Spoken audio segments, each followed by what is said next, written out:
예수님의 사람 마지막 12과 전도자의 사명이라고 하는 주제를 가지고 마태복음 28장,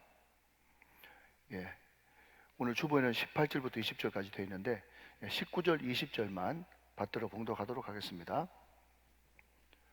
마태복음 28장 19절로 20절, 주님의 마지막 명령, 지극할 지자, 지극한 명령, 지상 명령입니다. 마찬가지로 제가 한 번 읽고 여러분이 한 번 읽고 같이 합독 한번 하시고 세 번 받들어 봉독하도록 하겠습니다. 이 말씀은 하나님의 말씀입니다. 그러므로 너희는 가서 모든 민족을 제자로 삼아 아버지와 아들과 성령의 이름으로 세례를 베풀고 내가 너희에게 분부한 모든 것을 가르쳐 지키게 하라. 볼지어다 내가 세상 끝날까지 너희와 항상 함께 있으리라 하시니라. 저를 비롯한 많은 분들이 암송하고 참 사랑하는 말씀이 있습니다. 여러 말씀이 있겠지만은 또 모든 말씀이 다 하나님의 말씀이고 귀한 말씀이지만은 로마서 특별히 8장 28절의 말씀입니다.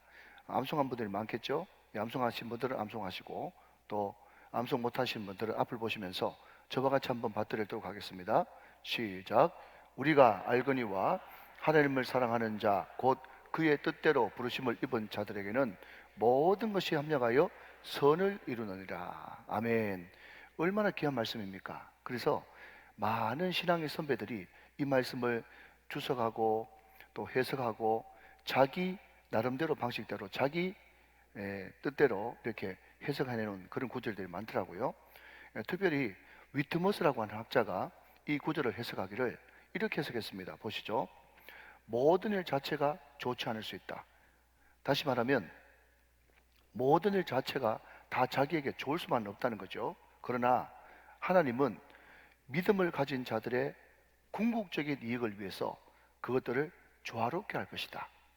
이 말이 곧 나중에는 결코 잘 될 일밖에 없다. 그래서 우리 믿는 사람들에게는 잘 되든지 더 잘 되든지. 여러분, 이것을 중국 고사성어에는 만절필동이라고 그렇게 이야기했습니다. 만절필동. 한번 또 따라서 해보실래요? 좀 익숙해지게. 만절필동. 시작. 만절필동. 중국의 황하강이 저 서쪽에서부터 만구비를 더 꺾여서 흘러간다고 할지라도 반드시 필자의 동력동자, 반드시 그 바닷물은, 그 강물은 어디로 빠지게 되어 있다? 우리로 따지자면 서해, 중국으로 따지자면 동해로 흘러갈 수밖에 없다. 이것이 곧 합력하여 선을 이루는 것이다. 이 말로 바꿀 수가 있겠죠. 여러분, 동서고금을 막론하고 다 믿음의 선진들은 다 이 말씀을 자기 말씀으로 받았습니다. 여러분, 제가 공부를 좀 해보니까 이 말씀을 이렇게도 저렇게도 해석할 수 있는데, 저는 이 말씀을 한마디로 딱 요약을 하자면 하나님 나라에는 쓰레기통이 없습니다. 이렇게 바꾸고 싶어요. 하나님 나라에는 뭐가 없다고요? 쓰레기통이 없어요. 왜냐하면 하나님이 하신 일은요, 하나 버릴 것이 없거든요. 여러분, 우리 교회는 부흥하는 교회이기 때문에 제가 옛날 이야기를 한 적에서도 또 하면 새롭게 듣는 분들이 많아서 못 들으신 분들을 위해서 제가 이야기 한 자락을 하겠습니다. 여러분, 제가 부목사 때 서울에서 이렇게 사역을 했는데 제가 모셨던 담임 목사님이 저를 얼마나 사랑하시는지 늘 하는 말이 뭔가 하면 뜬금없이 그런 이야기해요. 예 목사, 당신은 나에게 요셉이요. 요셉이래 저보고. 그게 무슨 말인가 했더니 내가 당신보다 높은 것은 담임 목사 자리밖에 없지. 네가 수석 부목사로서 다 모든 것을 알아서 소식껏 해보라고. 내가 너를 얼마나 사랑하는 줄 알지 하면서 소식껏 해보라고 그러더라고요. 근데 문제는 뭔가 하면 그 교회가 이제 교회를 이전하면서 건축을 새롭게 크게 했거든요. 그 교회가 은행에 부채가 많았어요. 근데 목사님이 소식껏 해보라 그러면서 은행 문제도 저한테 시키는 거예요. 저는 목회를 배우러 왔는데 차라리 설교를 한번 더 시켜주시지, 차라리 양육 하나를 더 맡겨주시지, 그러면 전혀 마음속에 갈등이 없는데 은행 업무를 저한테 다 보라고 하시니까 제 마음속에 갈등이 막 일어나는 거예요. 내가 이걸 왜 해야 되지? 이걸 해야 되나 말아야 되나? 교회를 그만둬야 되나 말아야 되나? 이런 마음의 갈등이 막 생기는 거예요. 도무지 그 당시에는 왜 목사님이 목회하러 온 나한테 이 은행 업무를 하고 싶지도 않고 앞으로 하고 싶지도 않은 이 은행 업무를 왜 맡기나 저는 정말 몰랐죠. 그런데 수년이 지나고 제가 우정교회 담임 목사가 딱 돼보니까 여러분 담임 목사라고 왔는데 은행 업무를 왜 그렇게 많이 봐야 되는지 그때는 진정난 몰랐죠. 그런데 나중 보니까 하나님께서 그 모든 것들을 다 준비시켜가지고 깜짝 놀라지 않고 그것을 능수능란하게 처리할 수 있는 능력을 그때 갖추게 하시더란 말이죠. 그래서 여러분 제가 담임 목사라 와가지고 은행 지점장님들을 만나는데 제가 능숙하게 그분들을 대하니까 그분들 하는 말이 목사님 과거에 은행에 근무한 적이 있습니까? 그렇게 저한테 묻더라고요. 그래서 제가 쉿 그런 걸 묻지 말고 그냥 알고 있으면 된다고. 여러분 그래서 제가 우리 부목사님들한테 늘 이야기하는 것이 뭔가 하면 목사님들 저를 위해서도 말고 우리 교회 이익을 위해서라도 말고 1차적으로 제가 경험을 해보니까 내 과거의 교육전사부터 부목사까지 싹 다 모든 경험의 합체가 담임 목사 때다. 그러니까 하나님께서 지금 이 일을 시키실 때는 반드시 당신들이 담임 목사 때 그 일을 같이 동일하게 겪게 하시려고 예방주사 주는 거니까 이해가 잘 안 돼도 꼭 최선을 다해서 집중적으로 열심히 하면 반드시 유익이 있을 거라고 제가 그런 이야기를 자주 합니다. 네, 맞습니다, 여러분. 하나님께서는 하나 빈틈이 없었습니다. 하나님은 매사에 정확하시고 확실하시고 뚜렷하신 분이십니다. 여러분 그렇기 때문에 우리는 노래를 부를 수밖에 없죠. 하나님 한 번도 나를 실망시킨 적 없으시고 언제나 공평과 은혜로 나를 지키셨어요. 지난 모든 세월들 한번 돌아보십시오. 그 어느 것 하나 주의 손길 안 미친 것이 전혀 없는 것입니다. 사랑하는 여러분, 오늘 하나님을 사랑하는 자 곧 그 뜻대로 부르심을 입은 자들에게는 모든 것이 합력하여 선을 이루신다는 이 말씀을 굳게 믿으시고 내게 주어진 이것이 도무지 이해 안 되고 도대체 내가 왜 이런 일을 겪어야만 되는가, 내가 왜 일을 해야 되는가 생각할 때에 갈등하지 마시고 번민하지 마시고 그 말씀을 붙들고 기쁨으로 감당하실 때 하나님께서 반드시 합력하여 선을 이루시는 놀라운 역사가 일어날 줄로 믿으시면 아멘 하시기 바랍니다. 오늘 우리는 예수님의 사람들 마지막 편 전도자의 사명이라고 하는 주제로 말씀을 듣고 있어요. 제가 방금 말씀드린 것처럼 하나님은 앞에 모든 것들을 다 사용하신다 그렇게 말씀했지 않습니까? 그러니까 오늘 마지막 12과 전도자의 사명, 이것을 정말 사명 감당을 하기 위해서는 앞에 있는 모든 것들을 다 우리는 나의 것으로 장착해야만 되는 것이죠. 앞에 어떤 것들이 있습니까? 내가 전도자가 되기 위해서는 나는 늘 소망의 사람이 되어야 되며, 내가 전도자가 되기 위해서는 나는 늘 사랑의 사람이 되어야 되며, 내가 전도자가 되기 위해서는 나는 영적 전쟁에서 언제나 승리하는 승리자가 되어야만 전도자의 사명을 감당할 수 있다 하는 것입니다. 여러분 이 책에서 우리는 여러 가지 많은 것들을 배우는데 그럼에도 불구하고 여러분 우리가 하나 뚜렷하게 배운 것은 우리가 소망의 사람이 되고 사랑의 사람이 되고 또 영적 전쟁의 승리자가 되고 또 전도자로 부름받은 것은 몇몇 목사님이나 장로님, 선교사님 어떤 특정한 소위 말해서 은혜를 많이 받은 아줌마 전도왕, 고구마 전도왕, 진돗개 전도왕 이런 사람들만 전도하는 것이 아니라 우리 모든 예수 믿는 사람들은 전도자로 영적 전쟁으로 아멘 할 때까지 원수를 사랑하는 사람으로 다 부름받았다는 거예요. 여러분 원수를 사랑하는 것이 손정원 목사님이나 일부 특정 몇몇 사람들이 전유물이 아니고 우리 예수 믿는 사람이라면 반드시 원수까지 사랑하는 그런 믿음을 갖춰야만 된다는 것이죠.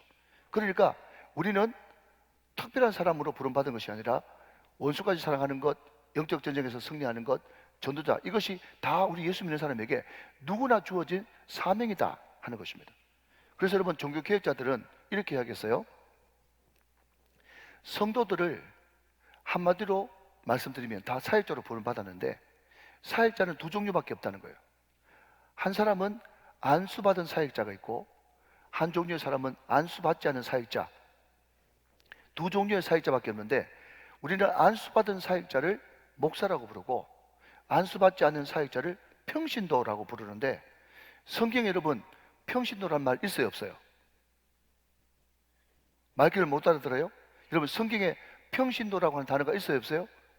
성경에는 평신도라고 하는 단어가 없습니다. 자꾸 평신도 나는 평신도인데 어떻게 큰일을, 나는 평신도인데. 그러니까 여러분 어떤 사람이 놀리면서 병신도라 그러는 거예요. 여러분 성경에는 평신도라는 말이 없습니다. 여러분 저는 그래서 성경에도 없는 평신도라는 말을 쓰고 싶지 않고 평신도라는 말 대신에 교회라고 부르고 싶어요. 교회. 여러분 교회가 예배당 건물입니까? 무조건 모르면 나라고 하세요. 교회가 누굽니까? 나예요. 내가 교회예요. 사람이 교회란 말이죠.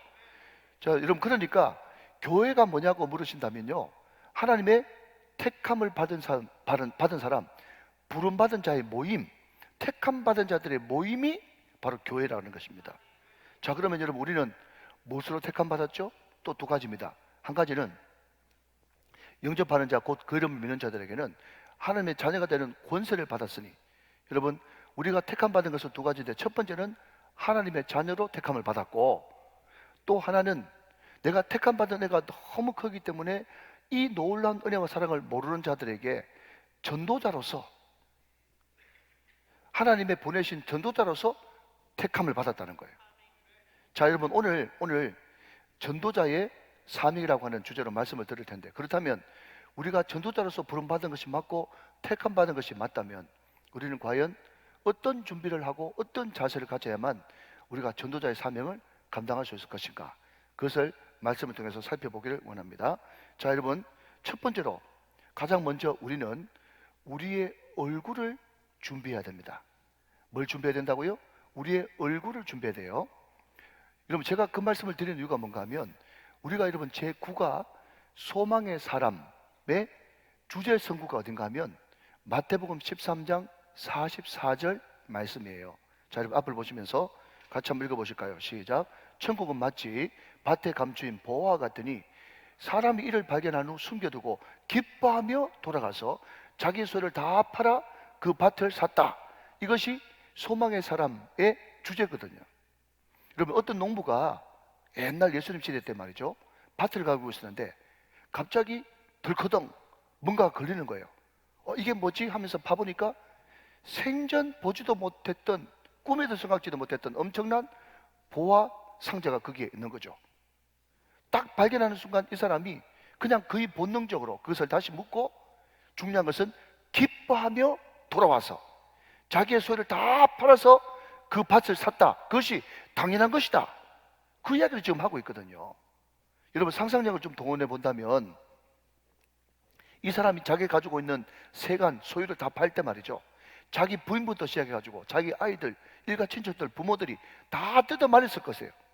그러면서 이야기했겠죠. 뭐라고요? 저 미쳤다고 이야기했겠죠. 남의 땅 팔아먹고 살더니 드디어 돌았구나, 힘들어서 돌았구나, 다 그렇게 여러분 욕하고 손가락질하고 아무것도 모르는 사람들이 울고불러 난리를 쳤겠지만, 그럼에도 불구하고 여러분 보화를 발견한 이 사람은 아랑곳하지 않아요. 전혀 상관없이 여러분 얼굴에 만년의 기쁨이 충만해가지고 사람들이 그러든지 말든지 전혀 신경 쓰지 않고 기쁨이 충만하단 말이죠. 여러분 이것이 하늘나라 천국을 발견한 사람들의 비밀이에요. 그런데 여러분 이것을 다른 말로 바꾸면 숨기지 못할 비밀이에요. 이게 역설인 거예요. 역설. 여러분 비밀을 숨겨야 되는데 숨기지 못하는 비밀이라니까요. 여러분 실제로 여러분 미국의 서부 개척 시대 때 그 서부에서 금광이 발견됐다라는 그 말을 듣고 사람들이 서부로 금채로 골드를 찾아가지고 갔어요. 문제는 골드를 찾지 말고 갓을 찾아야 되는데, 이것도 참 대단한 건데 이것을 목회치 하시는 분들은 힘들어요. GOLD 내지는 GOD의 차이죠. 여러분 골드를 찾으러 서부로 갔는데 일단에 몇 친구들이 말이죠, 정말 대박 금광을 발견한 거예요. 막 서로 막 끌어안고 말이죠, 너무 얼싸안고 막 좋다 하면서 막 빙글빙글 돌다가 정신을 차리고 난 다음에 친구들 3명이서 모여가지고 서로 약속을 한 거죠. 뭔가 하면 이거 절대로 발설하면 안 된다. 우리 셋이만 이거 나눠 가야지. 우리가 이것을 누구한테 발견했다고 하는 순간에 사람들 떼거지로 몰려가지고 그 많은 사람들하고 다 나누려고 그러면 우리 몫이 적어지니까 절대로 이건 말하면 안 된다. 굳게 맹세했어요. 이 실제로 있었던 실화입니다. 여러분 잘 들어보십시오. 그런데 며칠 지나니까 말이죠, 그 금강 있는 쪽으로 사람들이 막 모여들기 시작하는 거예요. 친구들이 이제 서로 의심하기 시작합니다. 왜요? 어떤 놈이 그 입을 못 다물고 드디어 발설했구나 하면서 막 서로를 말이죠 원망하면서 친구 3명이 모여가지고 실지요 3명이 모여가지고 네가 이야기했지 네가 얘기했지 그렇게 이야기하니까 정말 맹세했고 자기는 절대로 이야기한 적이 없다 그러는 거예요. 막 자기 막 총을 자기 머리에다 막 갖다 대면서 자기는 이야기한 적이 없다는 거예요. 그렇게까지 이야기하니까 친구들 믿을 수밖에. 그래가지고 나중 돼가지고 그 중에 그 찾아온 사람들 중에 믿을 만한 사람한테 불러가지고 너한테만 꼭 하나 물어보자. 누가 이야기했노? 물어보니까요. 그 사람이 뭐라고 한지 아세요? 아니, 자네, 우리가 뭐 바본 줄 아는가? 너희들 얼굴 보면 알 수 있지. 얼굴 보고 알았다는 거예요. 얼굴 보고. 여러분, 얼굴만 딱 봐도 벌써, 아, 저놈 금캤구나. 그거를 금방 안다는 거예요. 금방 안다는 거예요. 여러분, 이것을 두고 뭐라고 부른다고요? 숨길 수 없는 비밀이라고요. 숨길 수 없는 비밀. 여러분, 이해되시면 아멘 하시기 바랍니다. 여러분, 전도자가 반드시 갖춰야 될 첫 번째는요, 얼굴이에요, 얼굴. 어떤 얼굴? 기쁨을 감출 수 없는 얼굴. 여러분, 부활을 발견한 사람들의 얼굴. 이것을 가져야 된다는 거예요. 숨길 수 없다니까요, 여러분. 40대면 자기 얼굴을 책임지는 게 아니라 예수 믿으면 자기 얼굴을 책임져야 돼요. 여러분, 제가 아까 말씀드렸잖아요. 제가 부목사 때 여러분 제가 은행 업무를 감당했다고요. 제가 여러분 반 전문가거든요. 그런데 여러분 제가 은행 업무를 보니까 말이죠. 우리가 상식적으로 생각할 때는 인간이니까 휴머니즘이니까 은행에서 돈 빌려 갔을 때 그냥 애처로워 보이고 절박해 보이고 불쌍해 보이고 그런 사람들 불쌍해가지고 은행에서 돈 빌려줄 것 같죠?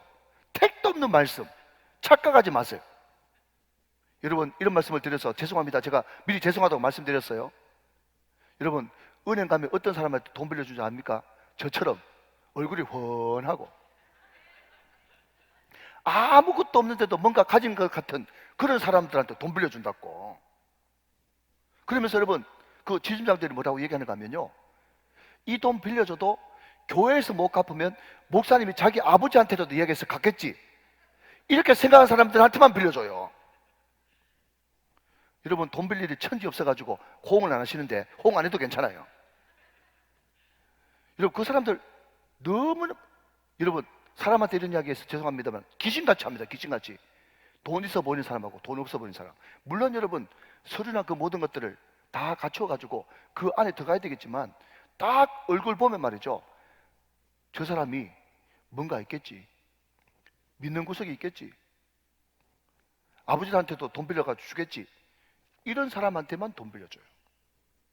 사랑하시는 여러분, 세상에 믿지 않는 사람들이 여러분 얼굴을 볼 때 정말 여러분 얼굴만 딱 보고도 아, 저 사람 믿는 구석이 있는 사람이야, 여러분 이런 생각이 듭니까?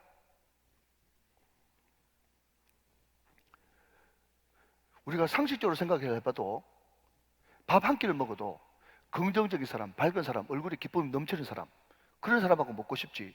여러분은 몰라요. 여러분 목사가 돼가지고 여러분 신방을 해보면 말이죠, 목사님이 오랜만에 우리 집에 신방 와가지고 감격스러워서 그랬던지 너무 사는 것이 힘들어서 그런지 몰라도 여러분 밥 먹는데 맞은편에 앉아가지고 눈물 흘리면서 하면 말이죠, 여러분 밥 먹다가 체입니다. 체예요.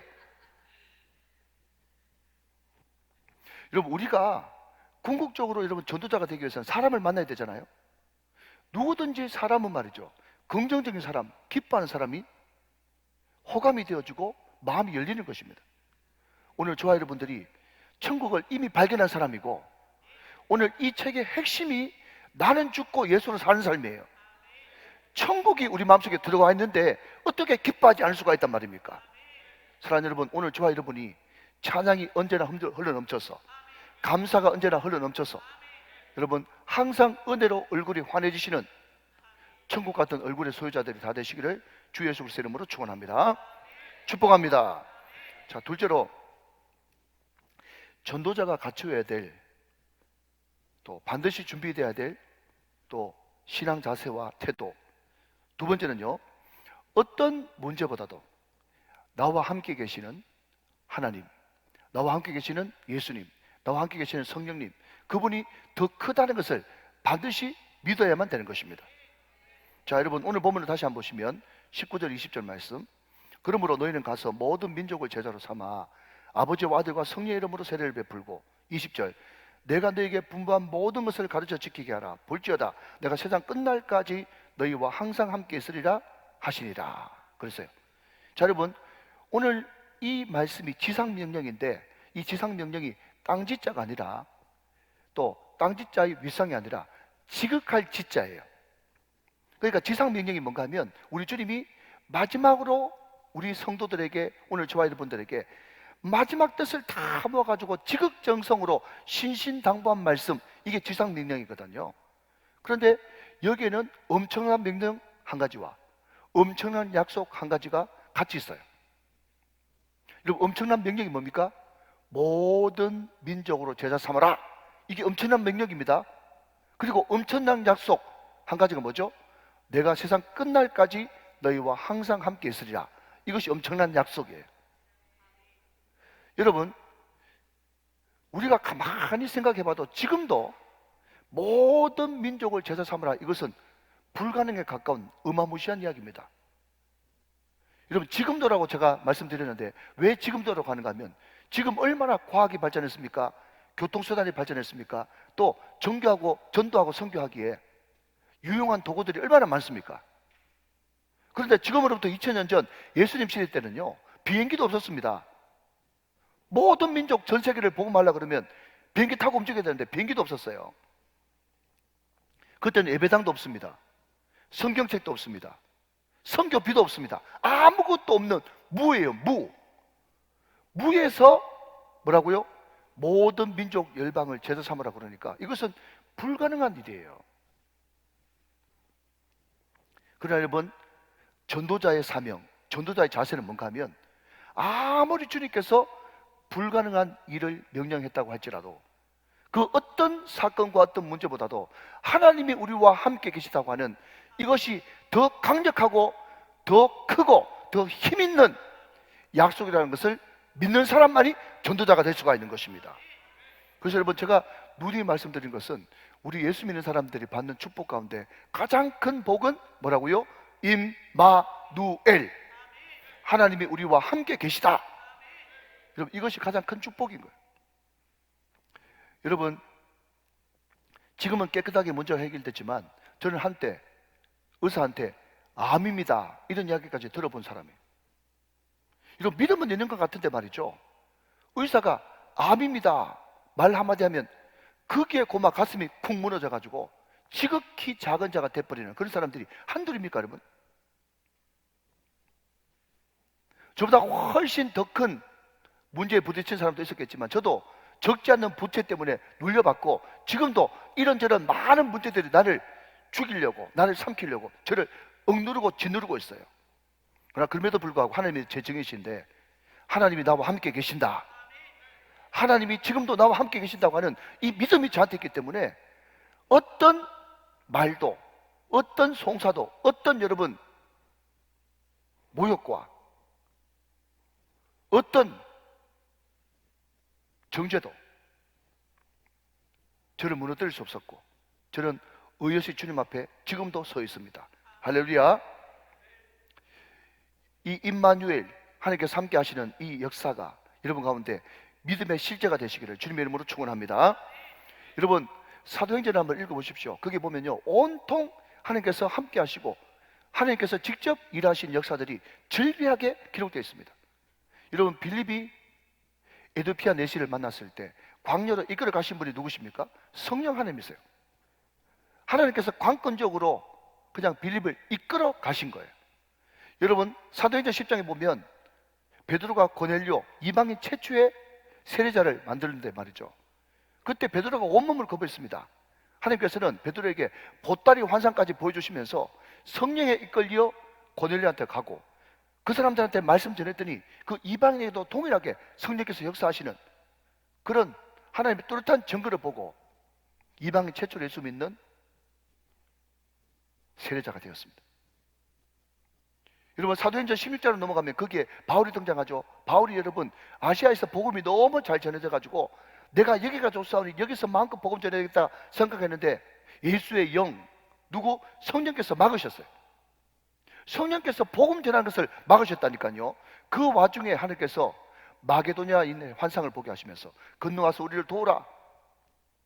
그러므로 말미암아서 아시아에 머물러 있던 그 복음이 이제 유럽의 길로 복음이 트여지는 그런 역사를 누가 하셨습니까? 성령께서 하게 하시고 되게 하셨습니다. 성령께서 그 모든 것을 주관하신다 말이죠. 여러분 중국에서 선교하시는 어느 선교사님이 한 번은 목사님한테 찾아와서 자기 파송교회 목사님한테 찾아와서 이렇게 이야기합니다. 목사님, 저는 정말 이번에는 중국 들어가기 싫어요. 여러분 이런 이야기를 자기 파송해준 담임 목사님한테 하기 힘들거든요. 너무 신실하게 사역 잘 하시던 목사님인데 선교사님인데 그 이야기를 하니까 내심 목사님이 깜짝 놀랐죠. 왜 그러세요? 물어봤더니요, 자기가 한 번씩 한국 올 때마다 너무 낙심이 된다는 거예요. 뭐가 낙심됩니까? 물어봤더니 한 번씩 한국 와서 자기 동기들 만나보니까 동기들 중에 큰 교회 담임 목사님으로 청빙받은 사람도 있고 또 유명한 학교에 교수된 분도 있고 또 이런저런 너무 잘 돼 있고 한국에는 너무 말씀을 잘 들으니까 이야기하는데 너무 고급스럽고 아는 것도 많고 점점 지혜와 지식이 진일보한 그런 친구들을 볼 때마다 낙심이 된다는 거죠. 자기는 중국에 들어가자마자 또 고관들의 눈치를 보고 몇 명 안 되는 그 전도한 사람들 붙들고 말이죠. 정말 숨죽여 가면서 지하교에서 또 그 사람들 양육시켜 생각하니까 앞이 까마득한 거죠. 소위 말하는 번아웃이 찾아온 것입니다. 고갈이 찾아온 거죠. 그 이야기를 듣고 여러분 목사님이 이런 이야기를 합니다. 선교사님, 선교제에 가서 선교 너무 열심히 하지 마세요. 아니 또 이건 무슨 소리예요? 선교사님 보고 선교 열심히 하지 말래. 충격적인 소리를 하니까 무슨 소린가 싶어서 봤더니 목사님 그런 이야기를 하더라는 거예요. 선교사님, 선교하기 전에 선교사님 마음 가운데 지금도 주님이 살아계시니까 눈을 뜨자마자 주님이라고 부르십시오. 여러분 이거를 그래 선교사님이 그래야지 이렇게 생각하면 무식한 겁니다. 여러분 나에게 들려주실 말씀으로 들으시기 바랍니다.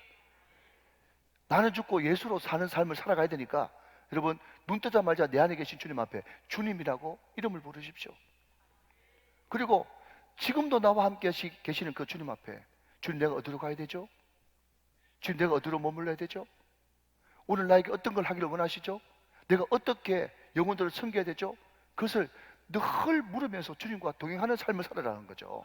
선교 열심히 하지 말고 선교 이전에 주님과 동행하는 삶을 살아라는 거예요.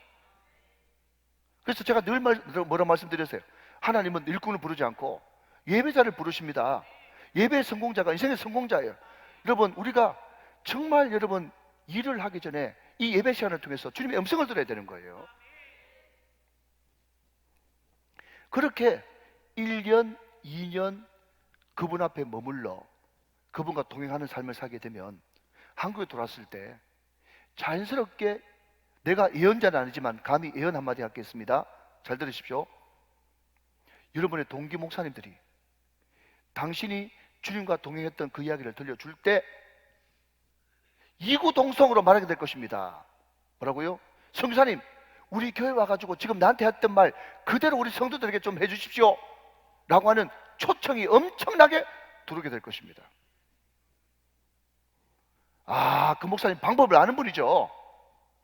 여러분 지금도 그런 사람들을 각 교회에서 한번 모시고 싶어가지고 안달이 났거든요. 여러분 지금 하나님께서 급하게 쓰십니다. 급하게 쓰셔요. 그러면서 여러분 또 이어서 질문합니다. 들어보시죠. 선교사님 주변 인물 가운데 큰교회 목사님, 유명한 교수님, 설교 잘하는 목사님 그런 분들 말고 잘 들으십시오. 그런 분들 말고 그런 분들 많이 있는데 그런 분들 말고 진짜 삶이 예수님과 닮은 분이 몇 분 계십니까? 딱 이야기만 몇 마디 들어봐도 아 저분 예수님 닮았어 라고 하는 그런 분들 몇 분 계십니까? 그 질문을 딱 받으니까 한참 동안 이분이 먼 산 바라보면서 눈을 쫙 감고 생각했는데 이렇게 목사님한테 이야기했어요. 딱히 누구라고 말하기가 어렵네요. 다 이거 우리 문제입니다, 여러분.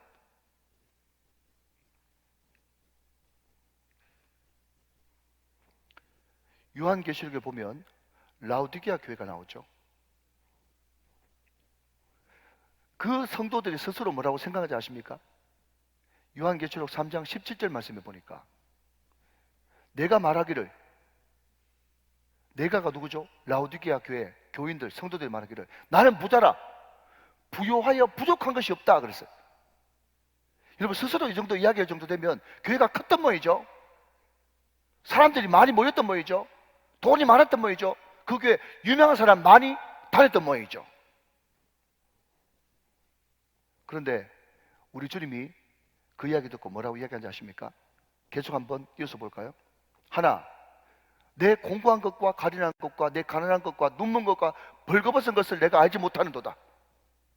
너 큰 교회라고 자랑하고 돈 많다고 자랑하는데 내가 볼 때는 너희들 너무 불쌍해, 가련해. 너희들 가난해 지금. 너 부자 아니야.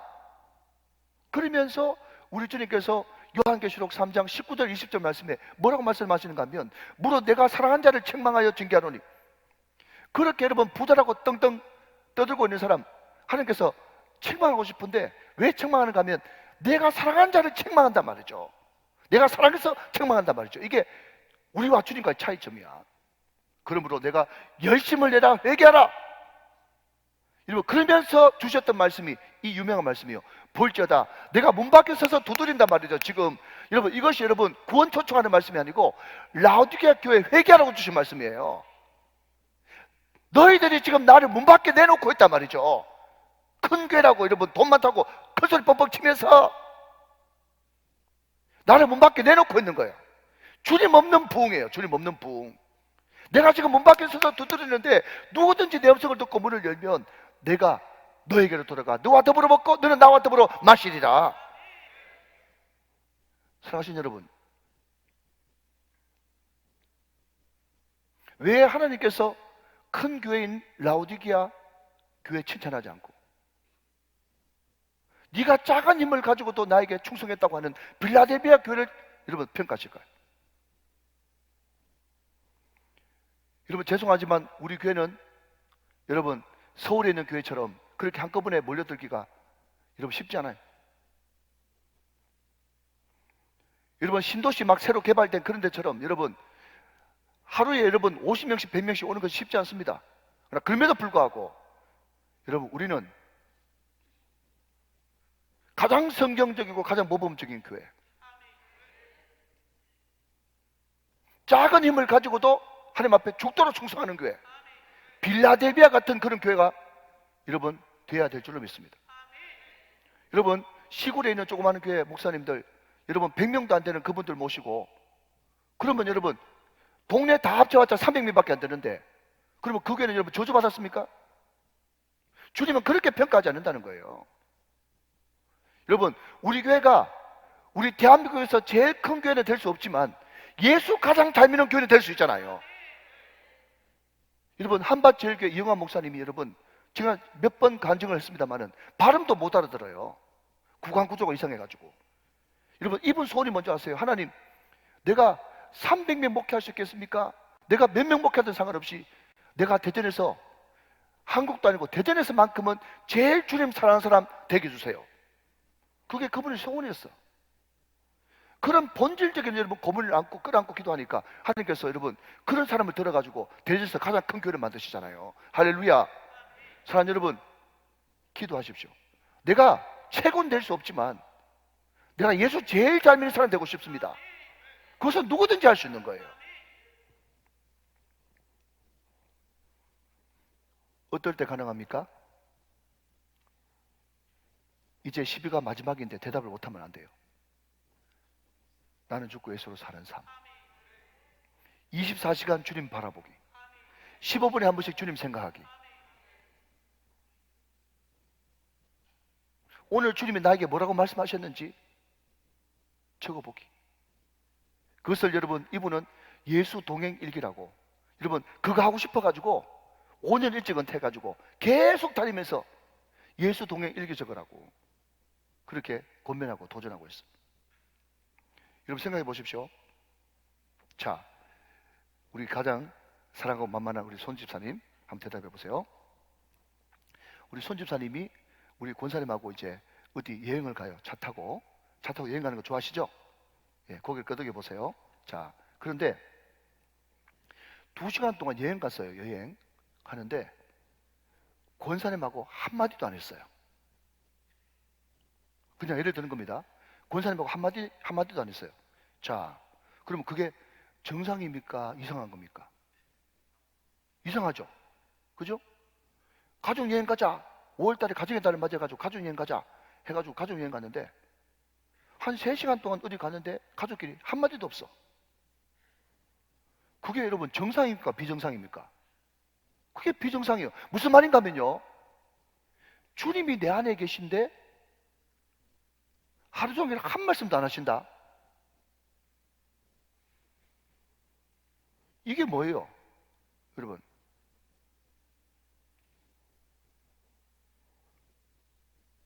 집사님 오늘 주님께서 뭐라고 감동하셨어요? 뭐라고 말씀하셨어요? 나 주의 음성 못 듣는데요. 허허, 참 심각한 건데 이게. 주님이 나를 사랑하시기 때문에 끊임없이 나한테 많은 말씀을 하십니다. 우리가 그것을 다 흘려보내고 잃어버려서 그렇지. 여러분 붕 뜬 신앙생활 하면 안 돼요. 여러분 신앙생활이 뭔데요? 결국 그분과 동행이에요. 그러면 여러분 내가 하루 종일 있어도 주님이 나한테 한 말씀도 안 하신다. 그러면 2가지예요.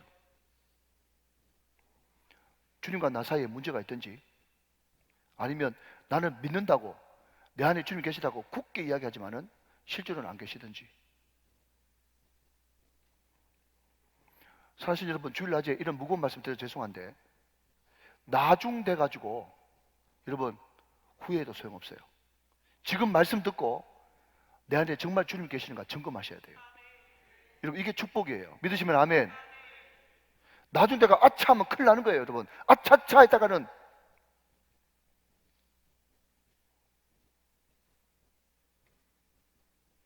점검하셔야 됩니다. 여러분 점검하셔야 돼요. 자, 이제 말씀을 적겠습니다. 오늘 이 책에서는요, 우리가 한국의 선교사로 파송받았다는 것을 잊어버리지 마라 그랬어요. 한국의 선교사. 우리가 보통 크리스찬 기업이다 그렇게 이야기하면요, 대체로 이런 생각을 합니다. 우리는 월요일마다 예배 드립니다. 우리 교회는 신의가 잘 조직되어 있습니다. 가끔씩 목사님 오셔서 우리는 말씀을 듣습니다. 이것을 크리스찬 기업이다 그렇게 흔히 이야기해요. 여러분 맞습니다. 잘하고 있는 것입니다. 그러나 여러분 중요한 것은 신유에 있다, 월요일마다 기도를 시작한다, 예배를 시작한다, 목사님 와서 자주 특강 듣는다, 이것도 중요하지만 한 걸음 더 나갔어. 우리는 삶의 예배를 드려야 되는 거예요. 삶의 예배. 그게 뭐죠? 기업하시는 분들은 정직하게 기업하고 세금 잘 내고 이윤이 나면 직원들에게 그것을 흘려보내주고 모든 직원들을 대할 때 따뜻하게 대해주고. 목사님 한번 기업해 보십시오. 그런 소리 나오는가? 여러분 저도 큰 경영하는 거거든요. 지금요 저도 경영자예요. 여러분 저도 세금 내고 다 내잖아요. 저한테 그런 이야기 하시면 안 되죠. 저도 큰 사업한 사람이거든요. 거룩한 경영이죠. 여러분 직원들 같은 경우도 월급을 받았으면 최선을 다해야 되는 것이고, 신앙생활만 잘하고 신회 모임만 가서 열심히 하면 되는 것이 아니고 그 일에서 최선을 다하고 발굴의 실력을 드러내야 되는 거예요. 예수 믿는 사람으로서. 그래서 제가 지난번에 오셨던 강사도 이야기하고 저도 이야기하지 않습니까? 뭘 이야기합니까? 너희들이 정말 주님을 사랑하고 삶의 예배를 드리고 싶다면 10분, 20분 일찍 가가지고 말씀을 한 장 읽고 또 사랑하는 회사와 직원들을 위해서 축복기도 하는 그런 예배자의 삶을 살아야 된다. 그곳을 예배자 장소로 만들어야 된다. 그러나 절대로 일과 시작했을 때는 성경책 꺼내지도 말고 보지도 마라. 왜 이래야 되지? 성경책 그때 보노. 그 전에 보지. 제가 그 이야기를 분명히 합니다.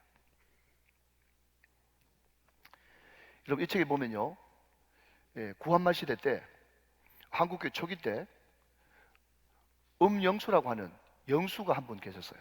영수가 누군가 하면 지금으로 말하자면 장로님과 전사님 합쳐놓은 그런 독특한 그런 직분인데 참 귀한 일들을 많이 하셨죠.